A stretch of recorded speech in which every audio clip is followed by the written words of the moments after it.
À la fin de sa lettre aux Philippiens, Paul remercie chaleureusement les Philippiens, donc, pour la joie qu'ils lui ont apportée. Alors j'ai souvent, en lisant ces lettres de Paul, à la fin, il y a des remerciements. On n'y fait pas tellement plus attention qu'aux formules de politesse à la fin d'une lettre.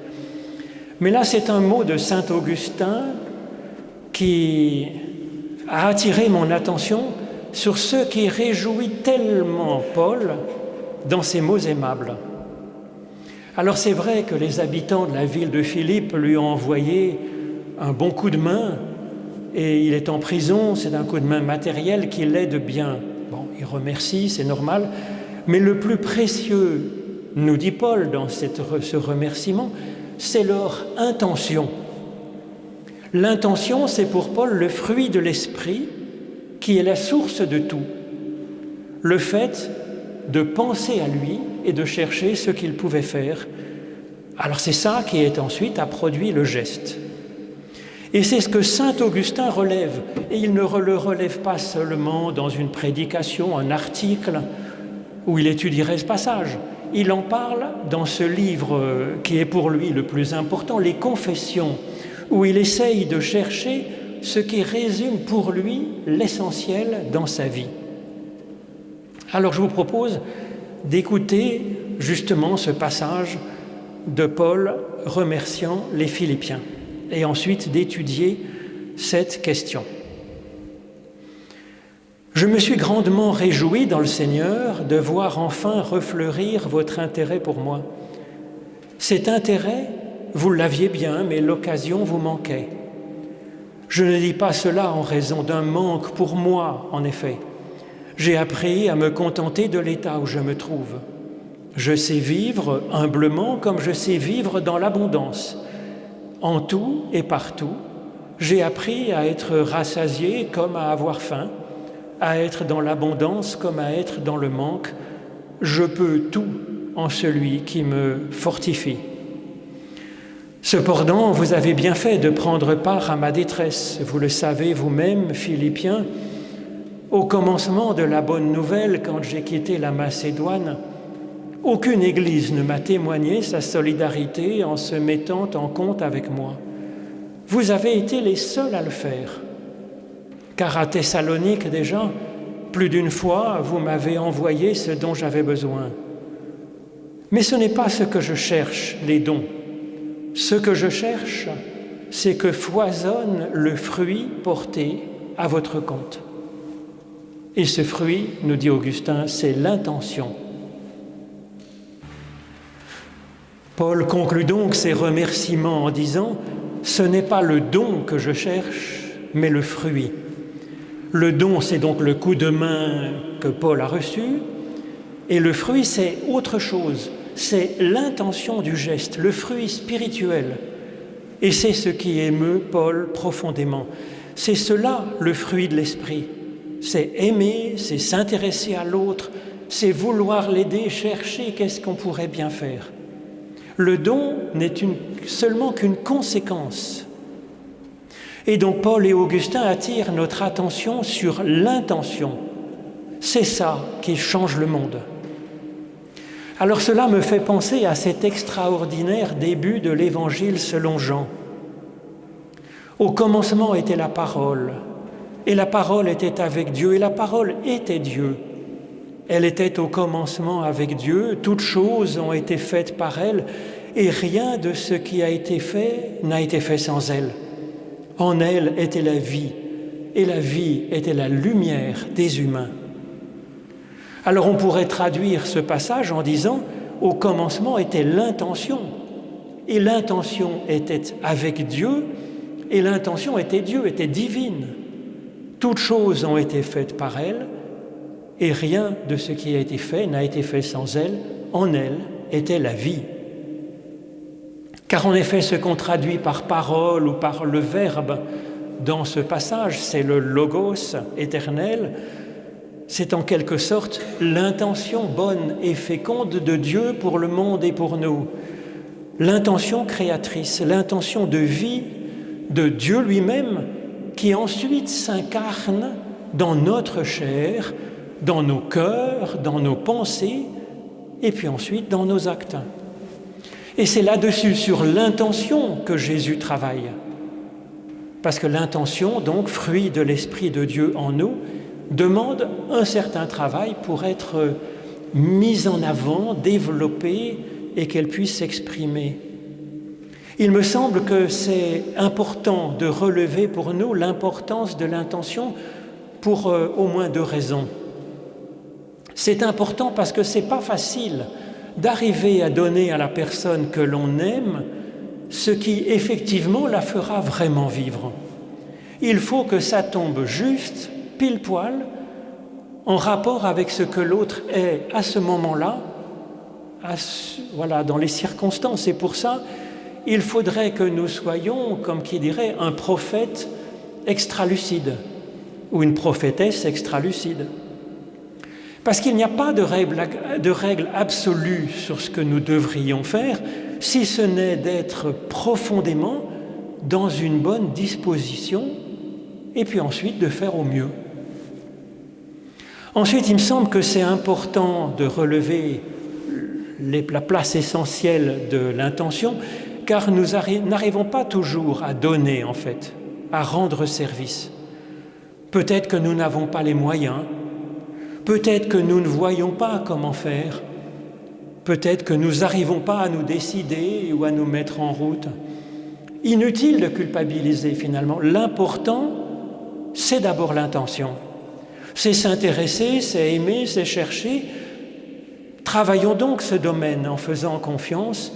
Le reste suivra à sa façon, en son temps. De toute façon, comme le dit Jésus, quelque part dans l'Évangile selon Luc, l'homme bon tire de bonnes choses du bon trésor de son cœur, et donc c'est bien là que se trouve la clé. Alors ensuite, comment est-ce que Jésus nous invite à travailler l'intention ? Regardons d'abord cette parabole hyper célèbre qui met en scène une brebis perdue que le berger finit toujours par retrouver, nous dit Jésus, et il conclut avec ces mots. Je vous le dis, il y aura plus de joie dans le ciel pour un seul pécheur qui se repent, plus que pour 99 justes qui n'ont pas besoin de repentance. Alors c'est là-dessus que Jésus travaille. Or, se repentir, en grec métanoéo, c'est pas forcément un travail sur nos erreurs passées ou je ne sais quoi, mais cela signifie se tourner vers l'avenir, évoluer dans notre mentalité, dans nos intentions, sur ce qui nous concerne fondamentalement le plus. C'est donc un travail spirituel de Dieu en nous sur l'intention de notre être. Et la joie du succès que développe Jésus, c'est pas tant que nous soyons un bon petit soldat faisant à 99% tout juste, mais c'est qu'il y ait une belle évolution dans notre intention. C'est cela que développe Jésus. Alors comment est-ce qu'il va faire pour susciter cette belle évolution en nous, dans la personne humaine, d'une belle intention ? Alors un moraliste le ferait par un dressage, à coups d'ordre, de promesses et de menaces. Ça marche assez bien pour dresser les gens. Pour ça que c'est utilisé. Mais dès lors que Jésus annonce radicalement dans l'Évangile la promesse de l'amour éternel de Dieu, même pour ses ennemis, la promesse est pour tout le monde et la menace ne tient plus. Alors comment est-ce que fera Jésus pour nous aider ? Et nous, comment pourrions-nous aider à encourager finalement ceux que nous aimons à porter ce fruit de l'esprit qu'est la bonne intention ? Alors il s'agit, à mon avis, plus de relever et de prendre soin d'une extraordinaire dimension qui existe en chacun. C'est donc une recherche comme celle de la brebis perdue par le berger. Et puis comme dans cette parole de Jésus, parole très délicate à interpréter, C'est dans l'Évangile selon Matthieu au chapitre 10. Celui qui reçoit un prophète en qualité de prophète recevra une récompense de prophète. Celui qui reçoit un juste en qualité de juste recevra une récompense de juste. Et quiconque donnera seulement un verre d'eau froide à l'un de ses plus petits parce qu'il est mon disciple, en qualité de disciple, je vous le dis en vérité, il ne perdra pas sa récompense. Alors en première lecture, ça peut sembler choquant, comme si Jésus nous appelait à ne fréquenter que les prophètes, les justes, et puis ses disciples à lui. Bien sûr que non. Alors comment lire ce texte ? Une clé importante pour le comprendre, c'est que selon la Bible hébraïque, les promesses de la Bible hébraïque, quand le Christ sera venu, toute personne sera alors prophète ou prophétesse, éclairée directement par Dieu. Et donc ce passage de l'Évangile nous appelle à travailler dans ce contexte-là, qui est déjà en cours de réalisation. À nous donc de reconnaître cette part de prophète qui existe dans notre prochain et de l'accueillir en qualité de prophète, comme un prophète. Cela ne veut pas dire que ce prochain, il n'a que des idées géniales, que de belles intentions, bien sûr. Mais cela veut dire que cela existe bien en lui, en elle, en chacun. C'est ce que Jésus nous invite à découvrir, à accueillir. Il peut arriver ensuite que cette qualité de prophète, elle ne soit vraiment que embryonnaire, comme un minuscule petit être, petit prophétillon, à peine capable d'aimer. Eh bien, on peut alors donner à boire à cette bonne dimension de notre prochain, prendre soin de ces tout petits frémissements, d'être prophétique, voire même christique, disciple du Christ. Alors c'est ce que Dieu fait pour nous, et c'est ce que nous pouvons faire avec lui pour nous-mêmes et puis pour ceux que nous aimons. Ces bons soins de cette partie prophétique ou christique de chacun, c'est aussi ce que Jésus développe dans un autre passage très célèbre, où il nous appelle à donner à manger, donner à boire, visiter, libérer, ne serait-ce qu'un parmi de ses plus petits d'entre ses frères. Alors là encore, pour comprendre ce que Jésus entend par là, il faut chercher ce que Jésus entend par « mes frères ». Mes frères, nous dit-il, ce sont ceux qui écoutent la parole de Dieu et qui la mettent en pratique. Donc là, ce n'est pas non plus une préférence pour n'aider que ceux qui sont des bons chrétiens bien pieux et bien sages. Ce texte, il ne faut pas non plus le prendre comme une leçon de morale, comme il est souvent, trop souvent utilisé dans nos églises, pour dire il faut bien visiter les pauvres, il faut bien donner des sous, il faut bien... Alors que ce texte est un appel à prendre soin de la capacité de chacun à entendre directement la parole de Dieu dans son cœur et à progresser par cela. Donc, c'est cela qu'il faut développer, soigner, visiter, même quand c'est en prison, c'est la capacité de chacun à s'ouvrir à l'Esprit de Dieu.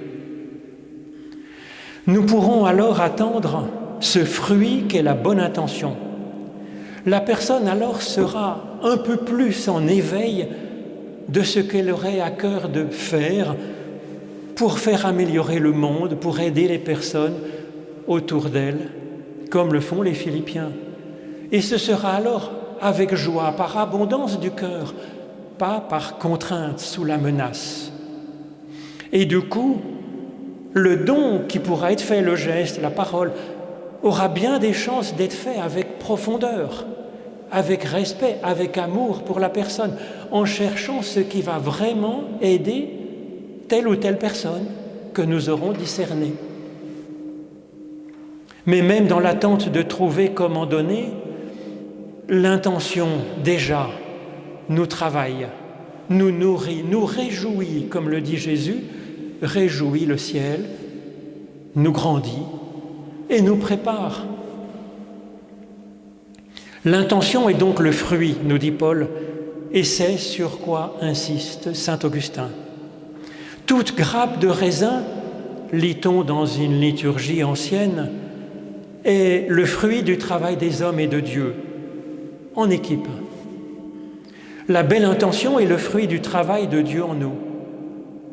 Et ce fruit, c'est aussi le fruit de notre vision, de notre bon fond personnel. C'est aussi le fruit d'une recherche intelligente de ce qui nous semble être juste et bon dans ce monde. C'est un travail d'observation du monde, des difficultés, des emprisonnements, de ce qui est malade dans notre monde, nous dit Jésus. C'est un travail d'observation et c'est un travail d'introspection pour libérer donc ces lieux d'écoute profonde de l'Esprit de Dieu.